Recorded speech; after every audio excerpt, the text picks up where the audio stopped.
Hello, ladies and gentlemen. Welcome to another episode of Tech Talks Tech on MetaWave Radio. Today we have our distinguished guest, Mrs. Jennifer Smash.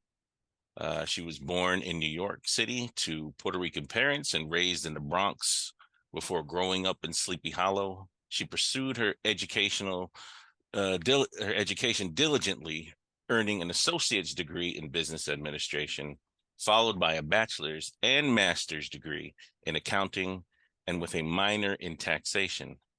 With over 35 years of experience in accounting, including 20 years of running her own practice, Jennifer has built a distinguished career. She's represented people of the likes of Michael Eisner from Disney, Mariah Carey, Bette Midler, Sylvester Stallone, Bruce Willis, and a gamut of other superstars such as Bad Boy Entertainment, Lisa Left Eye Lopez, T-Boz, Jay-Z's Fan Club, Erykah Badu, Too Short, Sister Souljah, Pete Rock, and the notorious B.I.G., just to name a few.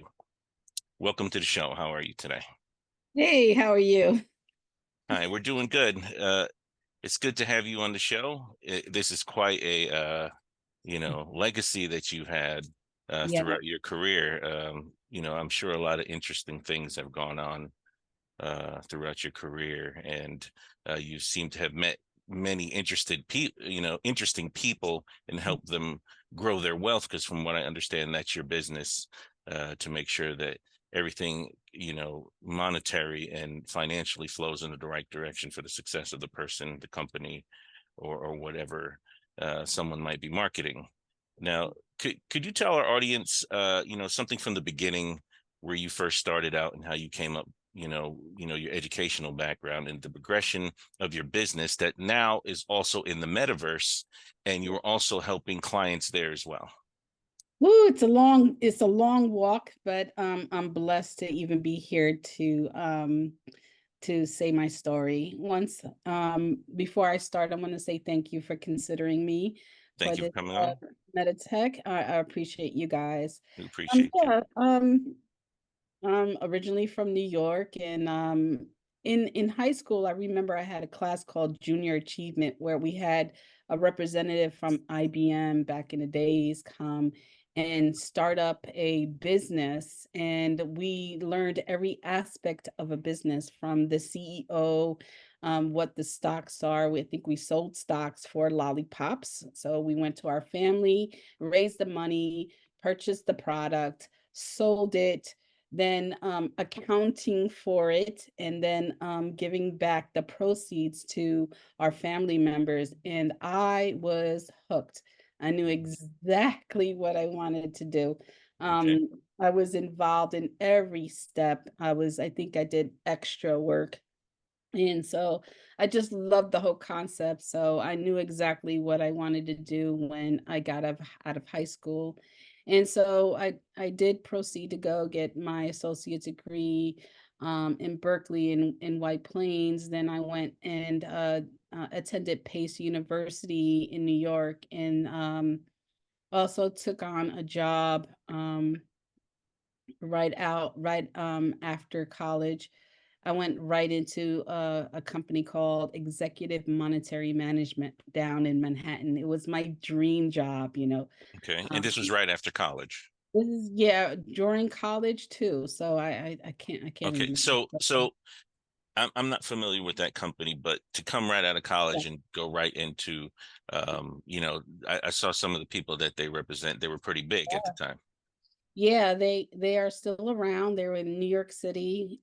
We was actually next to the Enron building, the lipstick building. I remember that building so well. So I was working downtown in that building, and I was one of seven bookkeepers at that firm at that time, early 90s. And I had the pleasure of just taking care of the books and being right in there. So was it Um, hard to get in there? You must have done very well in school. I mean, was it, how hard was it to break into the industry coming right out of college? I don't know. I've always been a very aggressive person, so I knew exactly what I wanted and I went for it. So I must have aced the interview. Berkeley College in White Plains put me in that path of the interviews for this company. I guess they have relationships, and Okay. so they took me on, and I know I aced it, and then I make sure that I said what I can do, and basically was just a beast in the bookkeeping department. I Okay. just handled everything, and the walks of the the celebrities that came through the door, I knew I was blessed just being there. So I had the opportunity to really be stretched. I was the first one there, the last one to leave. I made sure that I communicated with all the accountants at the practice so that when Reaganomics happened and bookkeepers were getting let go, I Hmm. was one of seven left in that firm. So this was in the 80s at the time. Yeah, so this was late 80s. Hmm. I'm dating myself, early 90s, Okay. yes.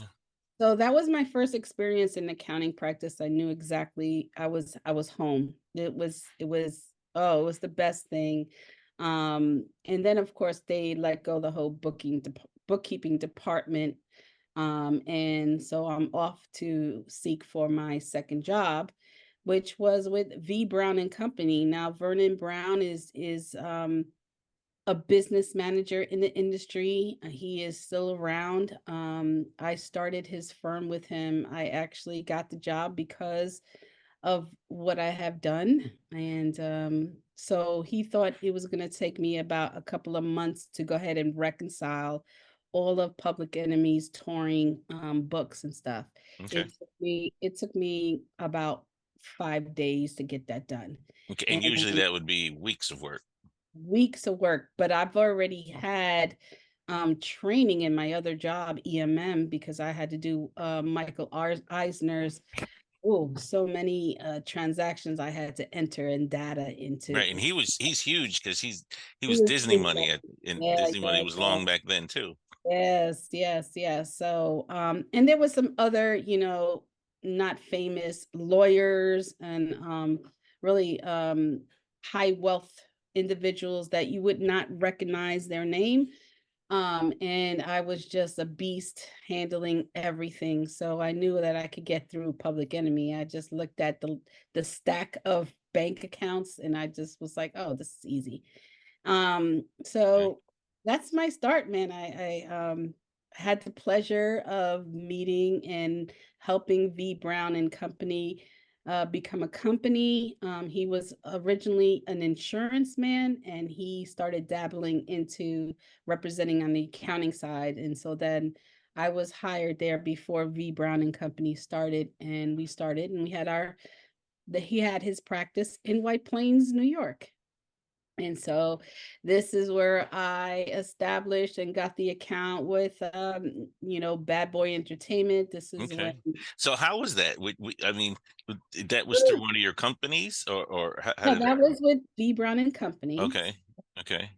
Um, Sean um Sean just became a client, and Okay. um it Now was this is when they early were coming up. This was like 93 around there. 93, 94. Yes, that's Okay. That was Biggie came on the scene like around that time.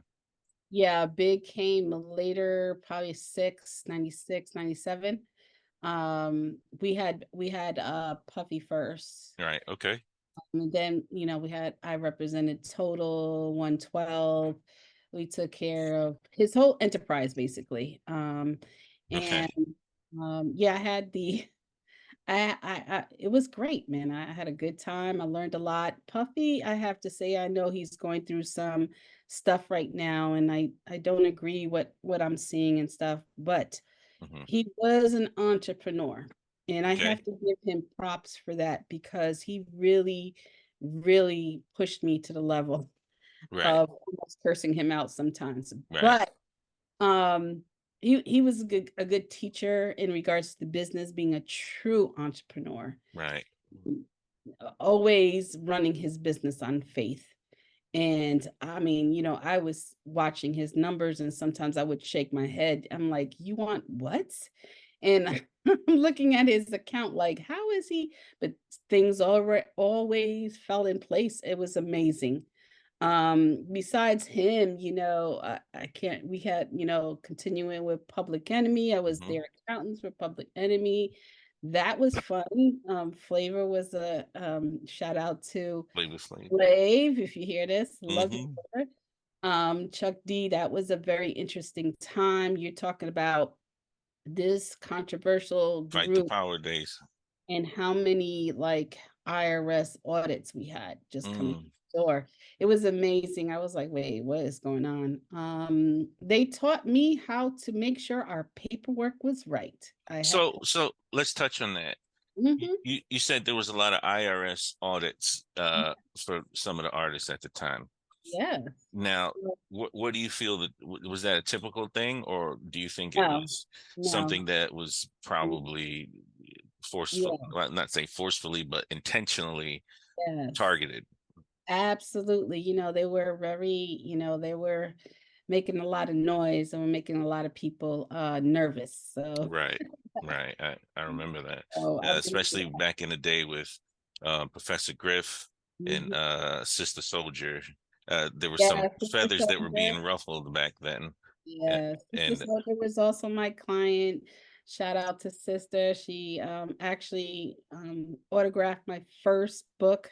I cherish that really closely.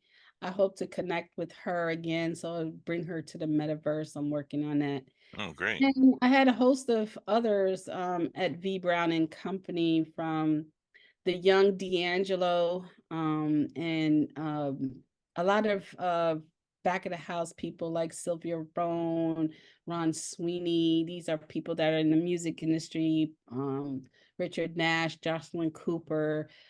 These are all the people that worked at the record labels at different positions. From So For Real to, oh my God, I I remember that. Yeah. can't remember all everybody, but eventually Puffy had a restaurant in New York City, and then he wanted to move down south. And so that's how I got to Atlanta. Okay. Vernon asked me to move to Atlanta to open up Justin's restaurant number 2. Okay. And so I agreed. I was just freshly married to Mr. Smash. We're making 30 years next week, and we're headed down south. And because at that time we represent organized noise, um, um, Left Eye, and T-Boz, Hmm. and we too short, and we were starting to make a presence down south with the music. So Okay. I opened up the office, V Brown and Company, in Buckhead, Atlanta, and just enjoyed the South, man. The South was it. It was exciting. It was, the music industry was bubbling. It was one of the good times I've had in the industry. But what happened was, Notorious B.I.G. was finishing up his album, and he started talking to me about starting my own business. And this Okay. was probably around November, December. So this is when he was coming out. What was it? The Ready to Die album? Was The it that last one? album, the last The album. second one. Yeah. Okay, gotcha. And so he proposed to me, "Hey Jen, it's time." And I was like, "It's time." And he's like, "Yeah, it's time to, get on your own." And I was like, "What are you, crazy? I'm royalty at V Brown and Company." I mean, I didn't have to do anything. I was just royalty in the business. But he definitely lit that entrepreneur candle inside me, that light, Okay. that possibility, that, So you you know, were in a direct presence with all these superstars.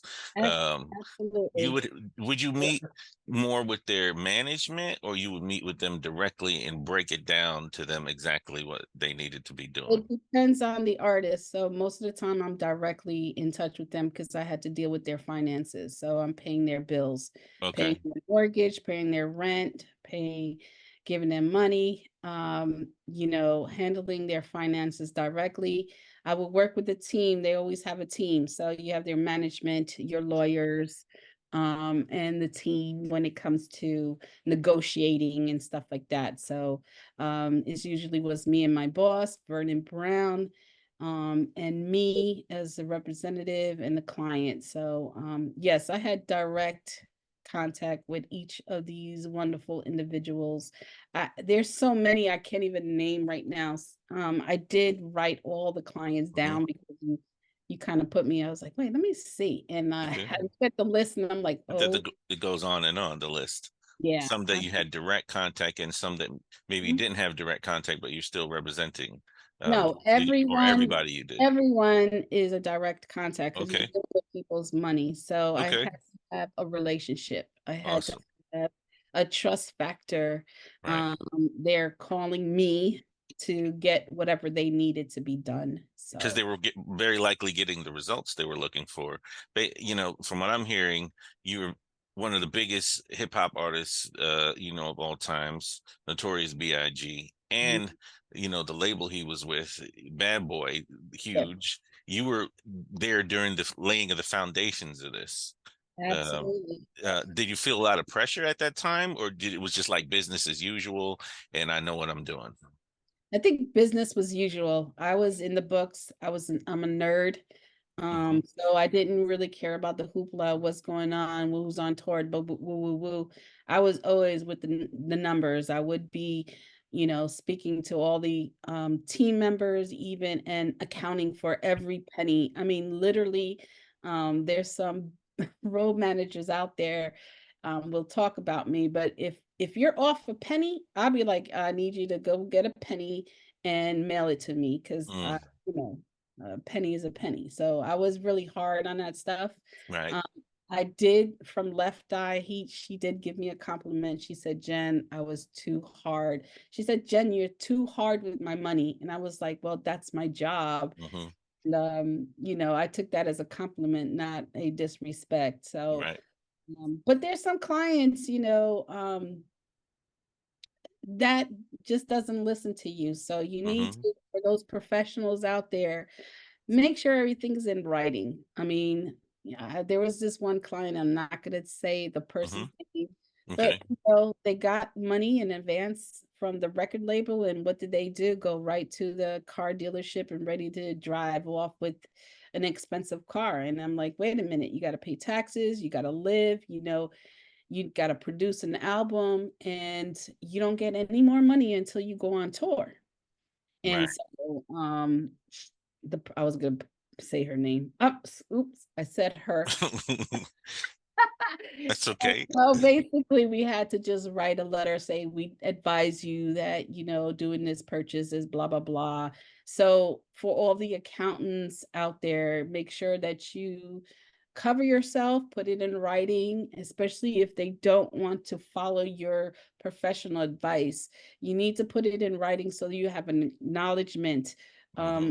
and that you don't get sued, because once they run out of money, typically they start looking at the accountant. So, Okay. um, Have you ever had any experiences like that where people, you gave them solid advice and they messed up their money, but then they want to come back to you and say, hey, what's going on? absolutely. Absolutely. Yes. It doesn't happen often, but yes. And, I have made mistakes over time as well. Mhm. So I always tell everybody, don't be afraid to make a mistake, is how you get out of it and learn from it. So over my 35 plus years, of course I had to make a mistake or so, and I took it Right. on the chin and kept on going. I had advised someone incorrectly. So you got to be, I say, and if I want to give some more advice to those professional, is stay in your lane. Don't Right. think you can do everything. I am not a marketing specialist. I am not a stockbroker. I had to learn that in the wrong way. I had advised a client of a potential investment, thinking that I know what's going on, and it went bad, and Hmm. and, and that cost me a client. Hmm. And I learned from there, never again will I ever advise on something that I'm not a professional in. Right. So you can't do everything. I stay in my lane. I'm a master's in accounting, business consulting. I'm part of the team and I stay in my lane. I'm not going to be your lawyer. I'm not going to be your marketing specialist because that's not what I studied. And so Right. those out there who started a business, heed my advice, stay in your lane. Okay. So like I said, you were there during the foundations of some big companies and big names, especially with the Bad Boy brand and Biggie. You said Biggie influenced you in a very positive way. What were some of the influences that you feel that he offered? And Well, you guys were. during that time, he was about to release his last album. He was definitely gearing up his whole team for what was gonna come. He felt real good about that album. I remember being in the studio and listening to Hypnotize, and I just knew that this was it. We were going places. I remember the feeling in my soul, in my heart, like, yo, we're making it. Um, he had a lot of plans, and I was part of the planning, but also he was engaging me to go ahead and go on my own. It took me about 2 months to really talk to my husband. I just moved to Atlanta. He wanted to move to Atlanta, so we was looking for a house for him. Mhm. And I had to talk to Vernon Brown. I talked to Vernon Brown about the possible leaving the company. At that time, we represented Mint Condition in Atlanta, Mint Mhm. Condition, Usher, Silk, 112. We were doing a lot of those books, but I was now my whole spirit was I'm ready to go on my own. But I told Big, I was like, yo, Big, I need an accounting system. I need a desk. I need printers. Like, you need assets to start a business. Right. And he said, "No worry, Ma." He used to call me Ma. Mhm. I got you. When I come back from LA, I got you. And I was like, okay. So I finally said to him before he went to LA that I will do it. I'm gonna leap. I talked to Vernon Brown. He talked to me for an hour on what it is. It's not good to have a business of your own. And then I turned to him and I said, wait a minute, this is your business. And he laughed and he was like, okay, Jen, I tried. He gave me his blessings though. So shout out to Vernon Brown. And I said yes to Big. And I was gearing up to I talked to some of my mentor lawyers, Robert Polay.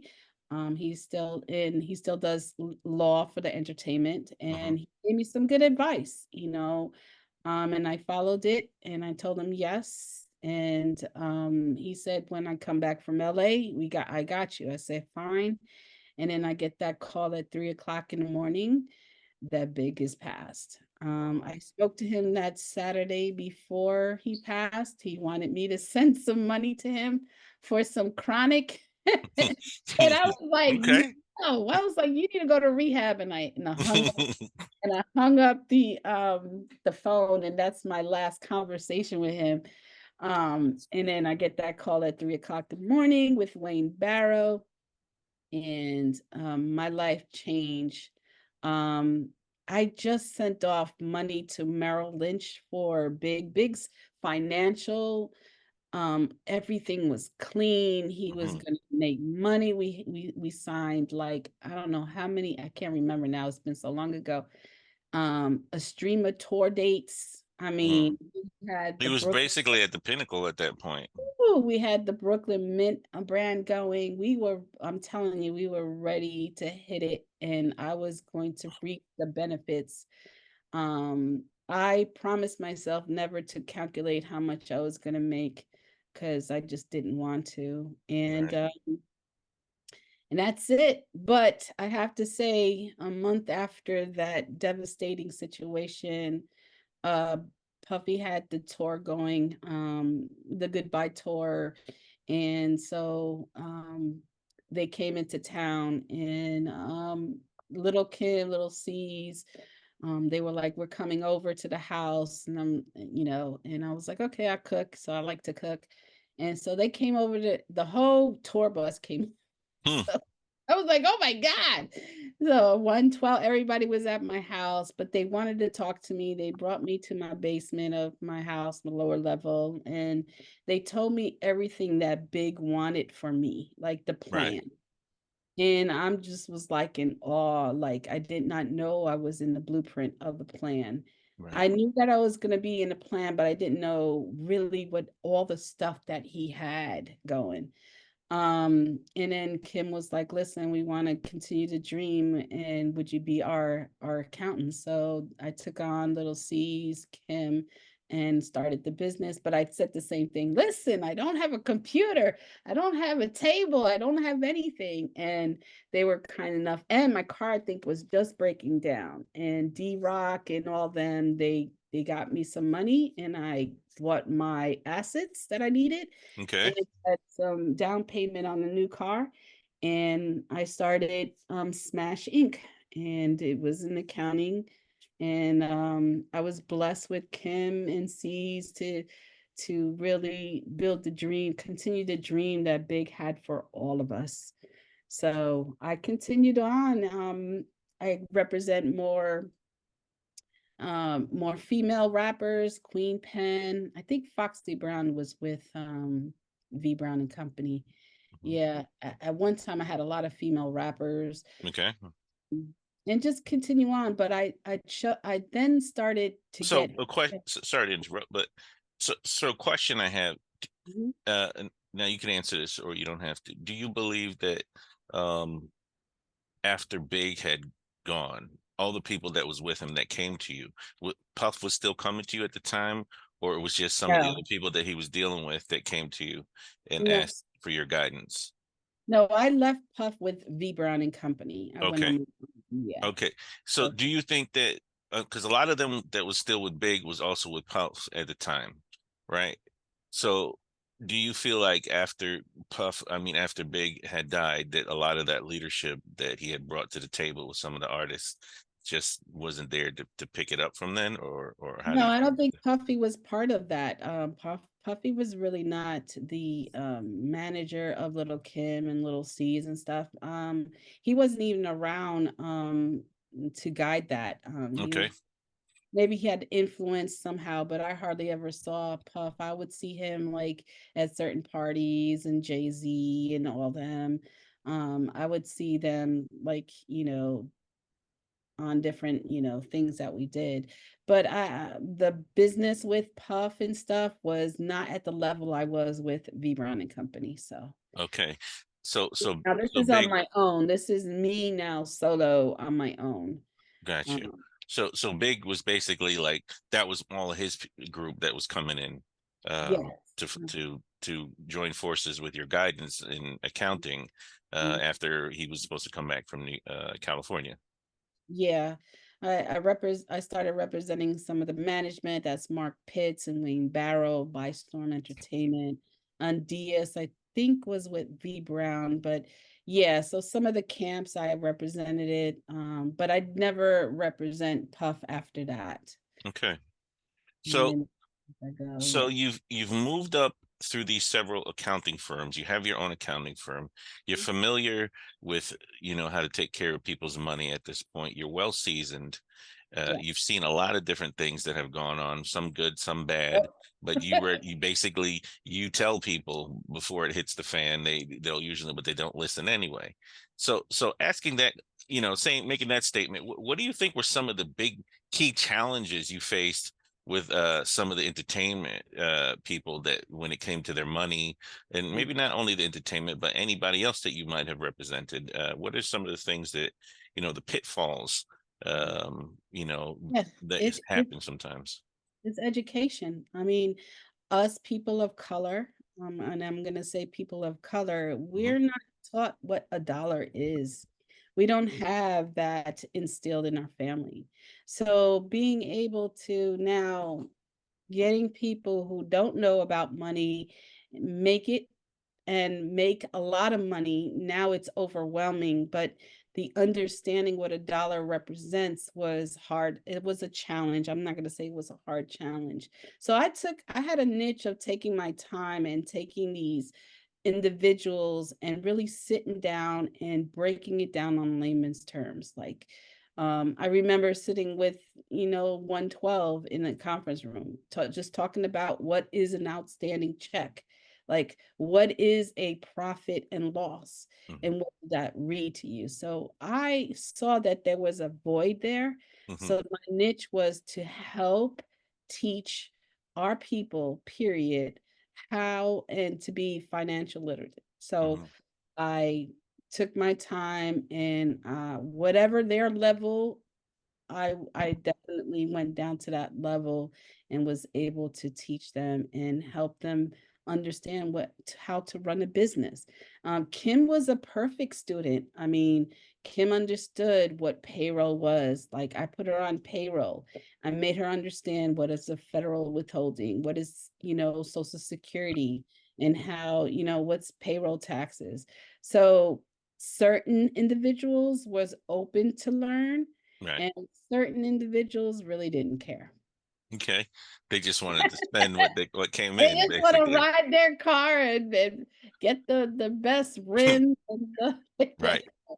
you know. So I basically molded myself and really threw myself into educating my clients because it just was it's a better outcome at the end of the day.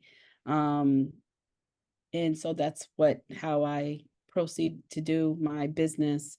But I didn't stay in the entertainment field. I started expanding out to different industries. So I represent from manufacturing company, real estate, restaurants. I had a whole host of restaurants. I started becoming a restaurant, starting to become a niche for me. Um, and I was with a lot of important brands, especially Busy Bee Cafe in Atlanta, Hmm. which was around since 1947. They're a staple of Atlanta, soul food place. And I helped build that internally. When she needed me, she was, making some sort of good money, and by the time I finished and before I left, she was in the millions of dollars selling Wow. chicken with 47 seats, 48 seats. They were just open for lunch, and they were closed on the biggest day of restaurants, which is, I think, was Saturday. And I created and helped build their catering side, helped them. I was used from Uber when they first started to use. It was like one of the first restaurants in Atlanta to get on that platform. They had a different type of concept back in the days, but um and then I started getting my clients, and a lot of celebrities went there. So I got to be involved with some of the restaurant shows like Emerald from Okay. he has a show called The Originals where Busy Bee is featured. A lot of celebrity, David Chang came there and recorded a movie. I just used my influence in the music business Right. to bring people over. Killer Mike was my client at my own firm. And so he was frequent there. I had a ball, man. It was so good. I really had a good time running my practice. I also represented some of the Tupac Shakur family. Okay. I Um, was going to ask that question if you ever yeah, represented anybody from the West Coast. yeah. The Outlaws. It was a time that both sides of the West and East Coast families, I remember going to the MTV Awards where we had Valletta Wallace and the late Miss Shakur get on stage to show unity. It was very important that Miss Wallace wanted to really show unity of the families for this tragedy. and I had the opportunity to build relationships with the other side, and they lived in Georgia, and I became Gloria Cox, who's Tupac's aunt, her accountant, and she kind of set up a very special meeting between me and Sechua Shakur, which is Tupac's sister. Hmm. I never forget. She called me and said, "Hey, somebody's coming to your office," and I was like, "Okay," And so the lady sat down. I couldn't recognize her, and she didn't know who I was. Of course, I go and say, "Okay, I'm an accountant," and I give my whole, bio. And as soon as I said Christopher Wallace, you could feel like the whole room So, heavy. so it was like a tension. Yeah, it just was like, I was like, "Whoa, did I say something wrong?" And I remember her saying, "Okay, there is a reason why I'm here," I remember. And then I was like, "What's going on?" She said, "Oh, my brother's gonna turn in his grave." And I was like, "Whoa." I was like, "Who is your brother?" And she said, "Tupac." I was like, "Okay." I knew right there, I was like, "Listen, I understand if you get up and go. Um, I understand." She said, "No, no, no. My aunt wouldn't bring me here for, she has a Right. reason." I said, "Okay." I said, "Listen, um, How'd that make you feel at the time? I mean, me I just don't hearing know." that right there, Yeah, I'm like, wow, you're in the yeah, middle. that was a very important. I knew I was supposed to be there. I think God does things for a reason. I was supposed to be there I because believe that. the Yes. next thing she said, she wanted to ask me a straight question. And I said, "Listen, I will answer any question you want." And she asked me straight up, "Did did um did Big kill his brother, her brother?" And I said, "Absolutely." What I know, I said, "Absolutely not." He was in the hospital at that time that that thing happened to her brother. He had broke his leg. He was actually in the hospital, and he wasn't making he didn't have really a lot of money. Like I said, that album and stuff was that year in 97. He passed, I think, in 96, I think. Hmm. Big didn't even have two pennies to rub together. I remember that very clearly. And I told her, I looked in her eye, I said, "Absolutely not." And I mean, knew him intimately. He made us all not talk about Tupac. I remember that really closely when that stuff was happening. We were forbidden to ask any question because Big was hurt about that. Right. So we wasn't supposed to, They were friends at one time, uh, absolutely. Yeah, and people they argue about stuff, but they don't absolutely. rise to the level that where people get accused. So I Uh, told her, and she just stopped a second and she looked at me and she says, "I believe you." And that gave her peace. I think it really gave her what she needed. She walked out of my office just I think a little bit differently.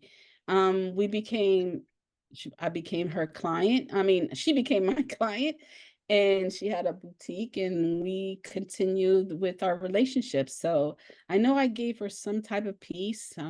I really pride in that kind of meeting. right. Really hold it really close to her, and I wish her well. And I talk to her from time to time. I'll text things. We're older now, and I still keep in touch with Miss Cox, and I still keep in touch with some of the members of the Outlaws.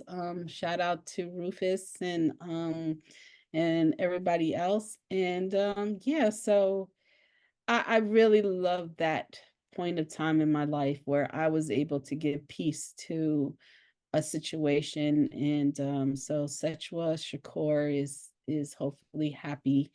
And they might have thought you might have known something because you were dealing with a lot of money. So it probably held more weight to them when yeah, you said, "Hey, no, I had a personal relationship with this guy. I even handled his money, and nothing like that went on." absolutely, man. So yeah, so I was always in a situation that I mean, I'm looking back at my life now. I'm writing a book, Okay. and I'm amazed of who I represented. and it was like, wow, I can't believe, you know, Rock and Roll Hall of Famers, Grammy winners, Oscar winners, legends that I could say right now, um, that are that I represented, and I'm really proud of it. And I am reflecting back in my life right now, and so I continued on with my practice. My my last current client was Killer Mike. At that time, I had the balls to ask him, "What do you know about hip hop?" I'll never forget that meeting, and he really just put me in my place. And I was like, "Okay, all right." Because I got sick of the scene, and he Mhm. just gave me a spark back. Um, Atlanta scene, but the Atlanta music scene is beautiful. RIP to Rico Wade, who just passed away. Um, really good. A really best party I've ever been to was at Rico Wade's party in Atlanta. And I'm not gonna say any details, but it was bumping. I love that party. I always talk about that party. Okay. Um, so I am diabetic since I was 20 in my 20s, and now I'm 56-year-old right now, but a couple of years back, 2016, I lost my first leg. Um, I am an amputee now, and with losing my legs, I could not run my practice anymore. And so some of my clients went on, but some of them stayed with me. Shout out to Killer Mike and stuff. They stayed as long as with me, but I was in the hospital conducting business, um, in my hospital bed in the rehab, Okay. still doing work. But eventually he had to go. I mean, there was no way I could really proceed. And recovered. I did some work. Continuous Busy Bee kept me on. Shout out to them and Tracy Gates for the blessing. And I then got in trouble. I got a chair fell on my other foot, and that was it. Now I am fully a double amputee. Okay. And I knew the day before I was losing my second leg, I had a be Jesus moment. I was like, what am I going to do? And so I wrote a program called the Entrepreneur Academy in the hospital. And I conducted and teaching entrepreneurs how This is to while you start. were still in the hospital from your Yep. procedure. Okay. Mhm. And I stayed focused. I didn't want to I knew I had to close my practice down. Now I was fully closed, and I just put my energy there. And I did it over Zoom. Now here comes COVID, and I was teaching entrepreneurs how to start a business. And that no there was November, I forgot how many years, a year and a half ago. November, I had a dream with Big finally, and I'm a real spiritual person, Hmm. and he came to me and I didn't know what it was. But the next day, I was so moved. I tried to call C's, I tried to call Miss Wallace, and then I opened my social media platform, Facebook, and it says Notorious B.I.G. in concert in the Metaverse. Hmm. I was like, That was in Horizons, was it? what is the Metaverse? Hmm. And I was like, wait a minute, isn't those daggone $400 goggles or whatever headsets that I bought my daughter that's sitting on the shelf? I called her up right away. I was like, when you come home from college, I need you to bring those Oculus. There's this concert somewhere. They're talking about Notorious in the Metaverse. So she came home, and I think it was December 19th, was it? A Wednesday? I put on those Oculus and I went and I saw the Notorious B.I.G. on stage. And I was like, oh my God, what is this thing I am experiencing? Seeds was on there, Locks was on there, and I'm looking at this avatar that looks just like him, the mannerism. I damn just cried. I was just like, what is going on? But then people started talking to me in the metaverse, and I did not know my daughter had put some security things on it, meaning I was in mute and nobody could get close to me. Right. And I'm talking to people, but they're not talking back to me, but they're talking to me. And then this lady, she takes out the camera like a selfie. Come over here, Jen. Oh, no, it was Kiki at first. I didn't put my name up there. Kiki, come here. Let's take a selfie. I was like, you're talking to me? And she's like, you're on mute. And I was like, oh, so I get off. She tells me how to get off mute. And I'm like, you can hear me? She's like, yes. And I was like, oh my God, what is this? And we're taking selfies in the metaverse. And I'm like tripping. Right. And I was like, I know I didn't smoke anything. I know I didn't drink anything. And then people started coming in. I'm rocking in the virtual reality platform with all different types of people, ages, young, old, New York, Texas, International. international, and we're all here witnessing this thing. I was like, this is it. I am following the signs. So the next couple of days I found Tyrese and he took me around, and I walked upon a conference room with people around it, the avatars, Right. headed by Metaclean Group, which you had on. Right. So I walked in by mistake. Everybody turns around to me and they were like, I was like, are you guys having a business meeting? And they all like, with attitudes, yes. And you're, and I was like, okay, let me walk back. And I was like, oh my God, they're doing business in the metaverse. So they finished their meeting. They were really wrapping up. And then they were like, MetaClean goes, I remember, let's go to my world. I want to show you some zip locking something, something, whatever. I was Okay. So they put up a portal, and I'm like, oh, I'm jumping with everybody. I jump over with them. I go see MetaClean's office, and guess what I see on the wall? The notorious big portrait. I was like, oh my God, what am I seeing? So I finally had the guts to go up to MetaClean and introduce myself. And I'm like, how did you get that on the wall? He was like, oh, the artist is over there, Cam Bam. I was like, artist? He was like, yeah, they sell assets in here. I was like, assets? And they're making money? So I was hooked. I was like, I needed to know everything about the metaverse. Mhm. And meanwhile, I'm recovering, waiting for my prosthesis. Okay. I didn't have a leg. I healed very slow. So I'm in a wheelchair and I'm in the metaverse. And I'm experiencing a talk show with MetaClean for Meta Talks Live, which is coming back soon, guys. Right. In July. I meet M5 Divine and CJ Shotlow. And they tell me, oh, Jen, you could do business in here. I'm like, show me. And they show me some stuff, real estate, this, that. I mean, I was calling everybody up. When I got off the phone, I called C's, I called everybody. And C's is like, what are you talking about? I was like, C's, you on the stage in the metaverse. I hope you're getting paid. But I was Hmm. like, you're in the metaverse. He was like, oh, I don't know. They just told me to go to Brooklyn and get on the stage. It was a green screen and here and there and whatever. I was like, you need to get into the metaverse and see what this is, the new way. Like this is it. It's hard to explain the metaverse for somebody who doesn't Right. understand. That's 100%.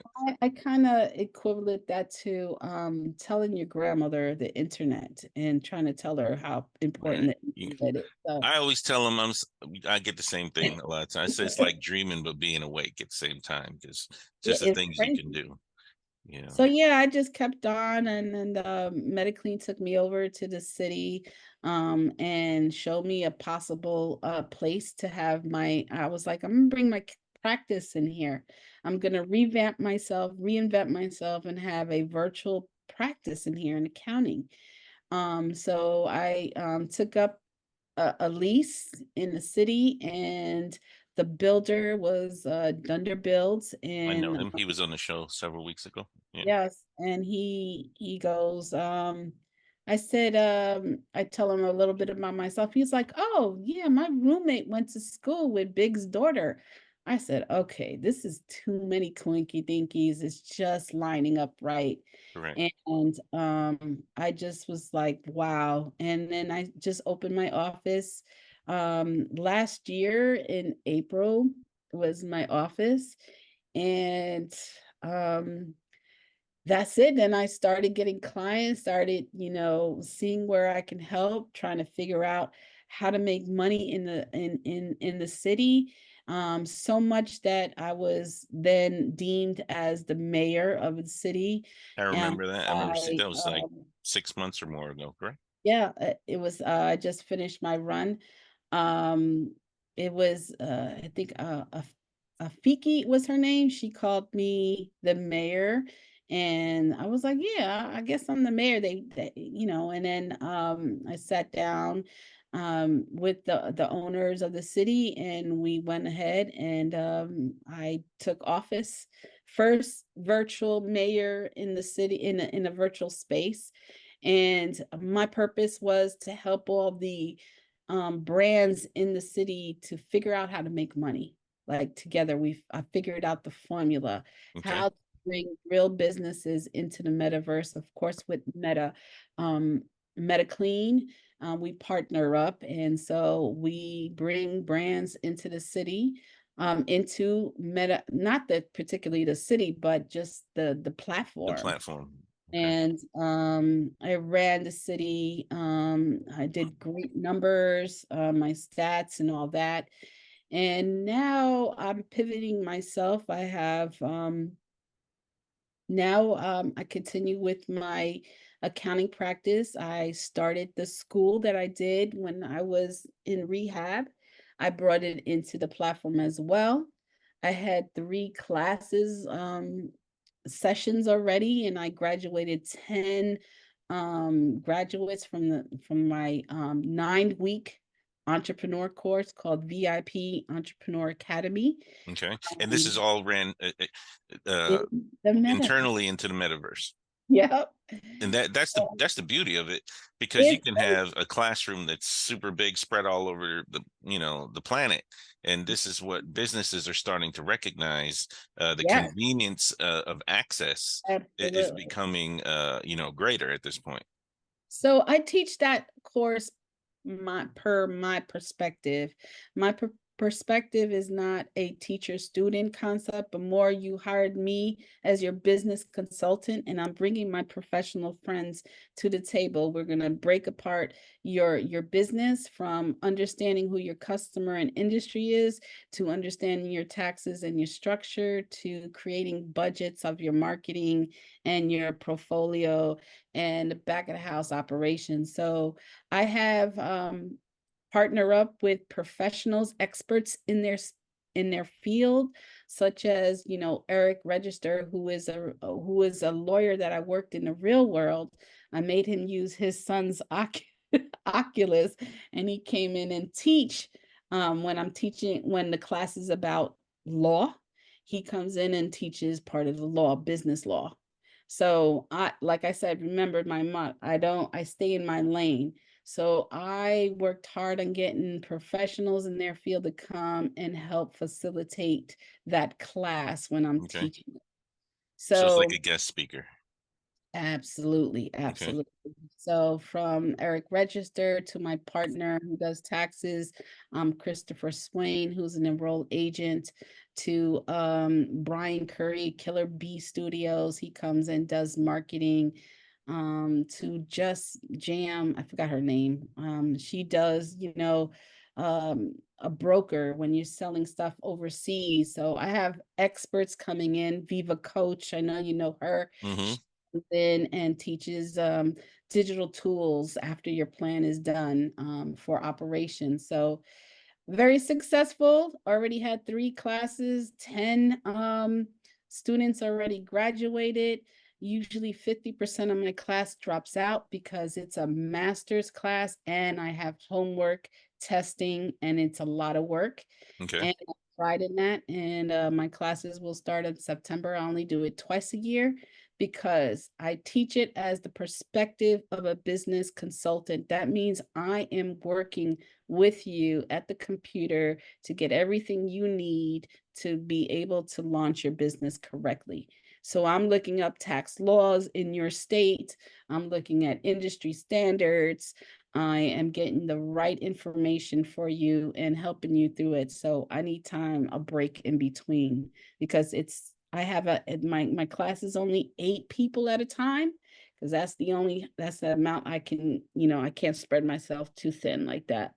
So Okay. yeah, so I'm very successful in that. And like I said, my classes start in September again. I'll be promoting that probably in August. But right now, what I'm doing is, because the metaverse has changed my life, it gave me new I can is I can't even express what is done for me personally. Okay. Sorry, I'm just getting a little emotional. That's okay. Um, being a double amputee and living your life in a wheelchair and stuff is Right. um is hard. But in the metaverse, it helps you socialize with people. It just gave me a new breath of life, a new energy. I can help people, and I want to help other amputees get in here. So, how that happened was Brian Curry from Killer Bee Studios in the Metaverse introduced me to Jeff Lacey, who I knew in his energy that something was wrong, and found out that, yeah, he needed to get his legs checked after finding out he's in pain, he can't walk, and like, well, okay, well, why don't you go see your prosthesis? Maybe there's something in your leg. Well, anyway, yeah, he did. He needed to get a new socket in his leg, which then helped his hips level off, which then helped his back, and then he is now, living life to the fullest. He's happy. He's in the metaverse, creating, and he is, he's at the lake with his wife, and I can see the smile on his face. And I'm like, Dad, there is other amputees in the metaverse Mm-hmm. that I can help. So I decided to make a meta amputee coalition. It's actually, I just had a meeting with professionals and the creative team, which is of course my partner Mediclean, Gail and Jeff. I partner up with my prosthesis company, Shane from ProCare, my a physical therapist, Laura Scott, my peer leader, group leader for amputee Rex Burrows, and an OT who is also in the metaverse, Sudi Q. We just had our meeting, a Zoom meeting, so that I could get the professionals to give the perspective to the creators to create this world for education, to learn about their legs. My legs cost $57,000. Okay. And so it's like a car. You need to get tune up. You need to check your tires, your oil. Same kind of concept with your prosthesis. Okay. Um, so the world is going to show a diagram of their legs, label it, and give some tips like, your liner needs to be changed every 6 months. Because if we don't take care of our equipment, we will hurt ourselves. Okay. Um, and hurting ourselves meaning we can't walk anymore. We have to wait to heal. So learning, I'm gonna do some group mental health, getting together, and because we only know what we're going through. Um, and so I go to group therapy once a month. And we need this because we need to talk it out. We need to find out what's the new Okay. technology out there, education, and we're also going to be doing a mock-up home for the OT. That meaning, a bathroom is gonna be created in the metaverse, and then we're gonna show you where you should put your shower bars, Okay. sorry, That's all and right. your shower seat, bench, how it should look like, how your room should be changed around, because And this those is all people. going to be done in the metaverse. Yes, because Okay. those people come to your real house and they will tell you this gotta move, that gotta move, you gotta put a railing here, you gotta do that. So I want to show those mock-up situations in the build. And then put resources on the on the wall, wheelchair information, the National Amputee Coalition number, just stuff to help us get what we need, get information, get education, and work on our mental health. The social platform will do itself, and I want to be able to find other ones. And then I just met another amputee. His name is Sir Hopalot. He lost his foot. Shout out to him. Okay. And helping him, get situated. And so I got tagged by the National Amputee Coalition, and they're following my story so much that they asked for a meeting. And I was in a meeting with MetaClean, of course, because he understands the platform. I was Right. in the meeting with two representatives of the National Amputee Coalition. They want to know what I'm doing. They want me to get them some footage of what's going on because they want to put me on the national stage. If I could change more lives of people with amputees, I am doing my job. And that is my focus right now, is to help other amputees reinvent themselves just like me. That is a lot that's going on in the metaverse, and you're right. MetaClean is a very positive guy, and he's connected a lot of dots for a lot of people. So you definitely have the partner that I feel that would be necessary to get a lot of this done. Hey, that's my brother. I met him in real life and everything. I That's my did too. I met him probably like That's right in Yonkers. seven. Yeah. Yeah, he came through. He's the guy. His just his what he exudes when he's around. Mhm. It'll take the hardest of the hearts and make them a little bit more soft, to be honest, just by way of the things that he says things, and how Yep. people should maybe move. So I respect him, what he's trying to do in the metaverse, and he's very inclusive of everybody, no matter what position that you're in, and probably one of the more positive people that I know in the metaverse. Yeah, shout out to Medicine. That's my brother for life. Yeah, I love him like a brother, and I'm not going anywhere without him. I found some great relationships in the metaverse. Yo, Afro is my girl too. Yep, she was here as well. Yes, Yo Afro and I are we're trying to make some changes in the metaverse by bringing all our old clients and into the metaverse. I have this Inspire Her platform where I'm bringing clients, my old clients, in the metaverse to inspire others. Hmm. I brought Barku Tubman, who is back in the days, she was a manager of the group Next. I used to represent Next as the accountant. Shout out to Next. And I became her accountant. And now she's running Essence Magazine. And I Okay. brought her into this platform and and to inspire her forum, and she definitely inspired other, but I did a unique thing. I wanted her to meet the people in the metaverse, and it turned out that they inspired her, and I knew I had something special. I did it again. I brought Jennifer Melkor, who is a legendary hip hop dancer. She is a dancer. She's the girl that's sucking on a lollipop at the bus Hmm. stop. She coordinated, LL. yes, Hmm. LL Cool J. She danced for LL Cool J, Hmm. Mary J. Blige, Big Daddy Kane. She's been on the Grammys. She's that hip hop in the 90s. She's legendary. She knows Yo Afro is a small world. Hmm. And she came on the platform and the same thing happened. She was inspired by the metaverse. And I was inspired myself because I didn't really realize who these people are, unfortunately, until now. Like, I'm really like tripping, like, oh my God, these are legends now. Like, I know some real big people that now I'm a fan now again. Like, Okay. Public Enemy. I saw Will. Oh, I'm about to say their government name. Sorry. Mhm. I know Flavor Flav as Flavor. Like, I don't Okay. see him as what everybody sees. But now I see them differently, which is weird. Pete Rock. Erica Badu.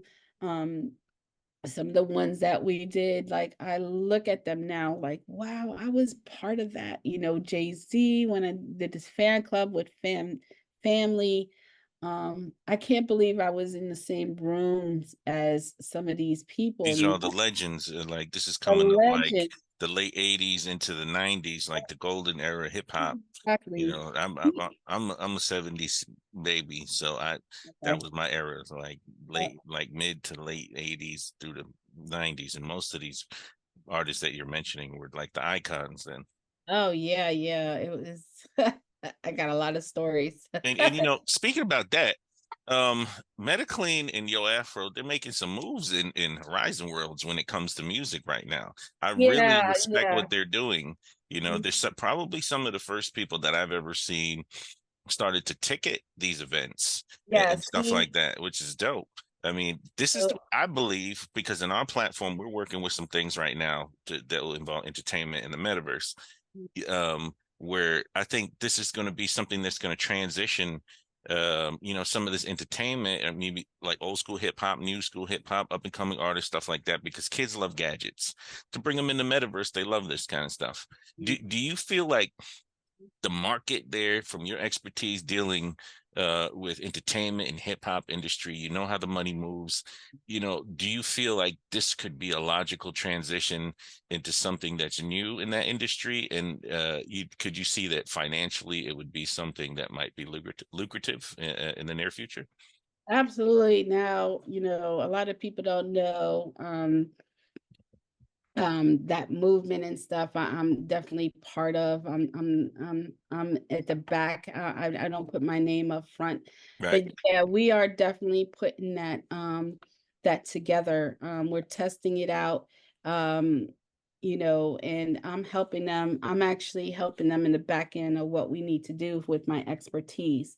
Gotcha. Now, I'm bringing value, so that's one thing that I'm teaching mostly everybody. That's one thing I taught in the city, as well as Yo Afro and Metaclean, is I'm putting the formula together, the process together, and then putting a value on it right now. So much that now, the next person that's coming on my platform, Inspire Her, I'm putting together a whole experience for them. So starting with my platform, then going to bigger than hip hop with Yo Afro and Metaclean, and then going to other shows, but also giving value of money. Hmm. So I'm talking to my next client, which is who's coming in, which is Little C's. Little C's is coming through the door in July. Okay. It's 25-year anniversary of his album, That's so dope. it's right on time. But I'm also negotiate the value of bringing him in, and we're making sure that we are doing that in the metaverse. So, Right. Yo Afro and the Block collectives and the Block, they put on a show in the metaverse and charge tickets and stuff, Right. and a And lot that's something that's a problem that there seem to resolving right now. That people of aren't usually accustomed to spending money in the metaverse. So if we give them something of value like hip hop, some entertainment, stuff like that, people might become more acclimated to spending some money.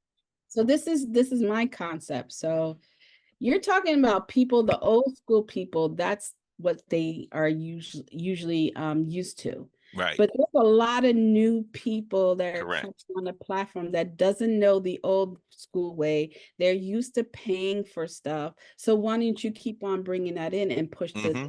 envelope? So we've been pushing the envelope, and now these artists are coming in. I teamed up together with Metaclean, Yo Afro, Cyber Shade, The Block, to be an advisor, and we're pushing the envelope and creating that staple. So now we know when we bring in the real artists that are coming outside the platform, we already have, and we're talking like, okay, you're going to get this amount of money. So Right. people are coming in the platform, especially in the mini desk with Yo Afro, they're getting paid.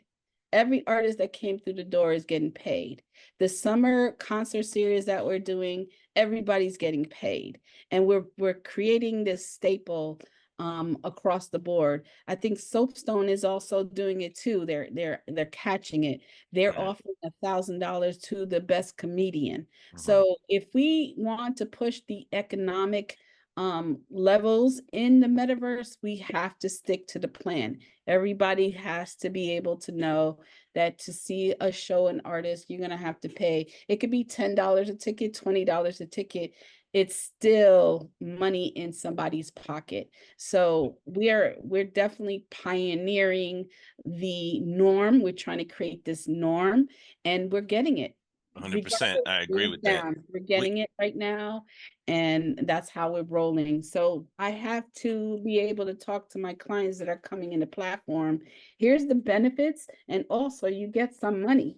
Yes, of course, you're not going to get thousands and thousands of money, like you do in the real world. But listen, what you get to come in the metaverse in your pajamas at home. You don't right. have to pay for a hotel. You don't have to pay for car service. You don't have to run around Security, insurance. wardrobe, makeup. Nah, you just go in your bed with your I have slippers this and your pajamas, conversation at least 2 or 3 times a week down. and you get in Uh, the metaverse and make right. money. I have this conversation pretty often with people from record labels because we're Yeah, also working on some technology to bring entertainment into the metaverse, and that was our meeting with MetaClean. Um, yeah, Basically, so that's what we're doing. We're creating the standard. We're working with Lux Vision Productions. We're creating the blueprint right now, and it's right. working.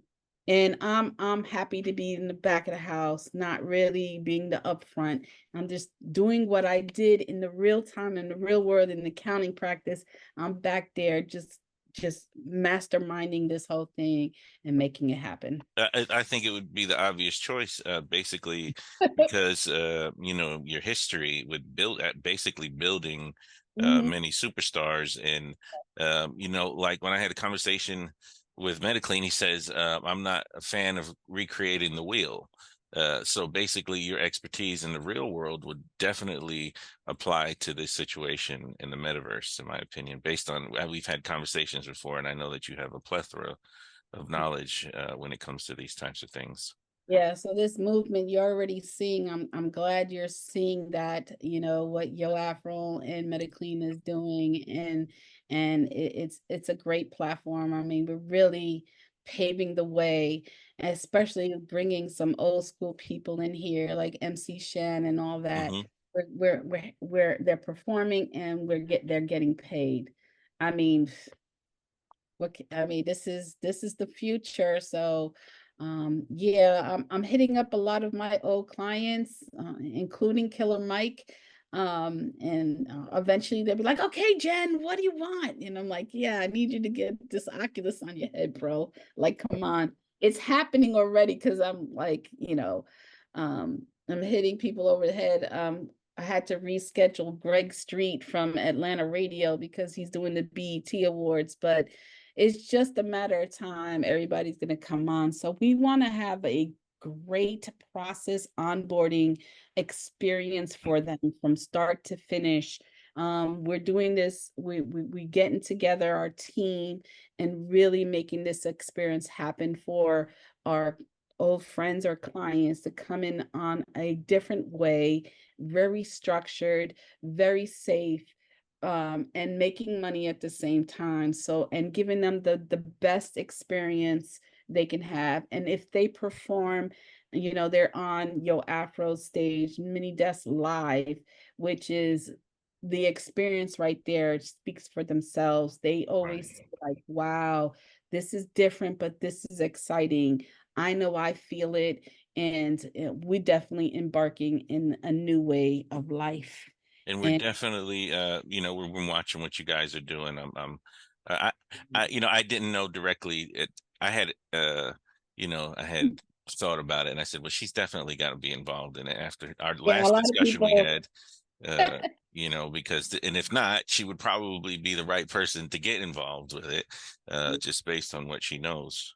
And with all of your knowledge coming up and all your experience, you have a plethora of experience. You're well versed in what you're doing. You can take some businesses that are probably not doing successful and put a blueprint out for them to create something pretty solid for them and sustainable. Mhm. What advice would you give someone either functioning as a business in the real world uh, or coming into the metaverse? What do you think is the most important things for them to know? I think talking to someone like myself and MetaClean, I think having that conversation so that yeah, we can break it down to them, like the possibilities. So I concentrate on the industry and who their customer is, and I can articulate that in the business, in the platform. MetaClean really is the whole guru of the VR world and understanding. I apply my real world expertise to convert what they're doing and see if it works in that platform and put the plan together. So I'm the planner, like I'm putting the whole script together for them on what's best. And I do that now in the metaverse. I'll sit down with some businesses, especially when I was the mayor in the city. I was sitting down with them, like figuring out, okay, this is what we're gonna do.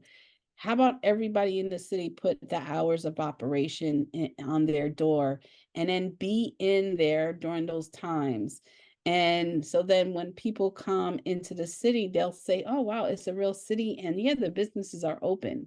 My Yeah. motto was, we're open for business. And so each brand, I would just sit down with them, listen to them, and then we would strategize on how to make it happen in the metaverse. And this is great. It's groundbreaking. Basically, like you said, everybody here is a pioneer in what's Yes. going on. We'll look back at this and one Yes, day say, hey, we were there yes, first, and it's definitely getting a lot of attention.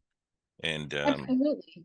and So setting that tone, understanding the industry, converting, having MetaClean be able to speak that speak he does for the VR world, like he blew away the National Amputee Coalition, and was able to explain it. I mean, that's the formula. So I would recommend that anybody who's thinking about it, just hit us up, MetaClean Roop or myself, Jensmash. You can check us out on all platforms and look us up on the web, internet, and let's talk about it. We definitely have proven our record. I know I have, and yeah, that's what I would recommend, seriously. yeah, so before we close tonight, if you just want to give out your information where people can actually contact you, I think it would be well worth their while, whether they're thinking about a business outside of the metaverse, inside of the metaverse. All those things translate from one to another, and you'd probably be the best in the space right now to consult with, if you want to leave your contact information where Sure, everyone can sure, get in sure. touch with you. So just keep in mind, guys, if you do want to have a business in the metaverse, you still should have your business in the real world. So this is just an enhancement of what you can do. If you need to contact me, my name is Jennifer Smash, and that's Smash. You could look me up, you could Google me. I do have all my information on LinkedIn. I'm on Instagram, RT Smash. You know it's me because I'll have double amputee and I have the Falcons. Yes, let's go Falcons on my legs. I always have to say that because I love the Falcons. Okay, And yeah, so or if you want to email me, it's Jennifer at the VIPaccountants.com.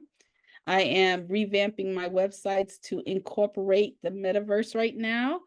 And so you can't hit me up on my website, but it's soon come. Working on that is the summertime. So and of course, follow me on my YouTube channel, Jen Smash, and I have all my platforms. I have VIP Entrepreneur Academy, which is supporting the educational part of entrepreneurs. I have the Meta Amputee Coalition, Watch My Story, and helping amputees out there, as well as Inspire Her, where I'm bringing my clients to the platform. So look out for Little C's coming in July. that's great news. Well, thank you for coming by today. We really appreciate you taking the You. time. to be on Tech Talks Tech. I'm sure that we're going to have other opportunities to have you on again with all the stuff that you guys are doing in Horizon Worlds Absolutely, and yeah. your own platform, advising. You're very right. That's something that's not always taught, where to put your money, how to, put it somewhere and make sure that it works for you instead of working for somebody else. And that's That's very right. important. And we appreciate all that you're doing to educate everyone so that they can have a better financial future. Absolutely. So thank you, God ladies bless. and gentlemen, for coming tonight. Mrs. Jennifer Smash, accountant extraordinaire. We're happy to have her today, and we'll hope to see her soon. Have a good night. Good night.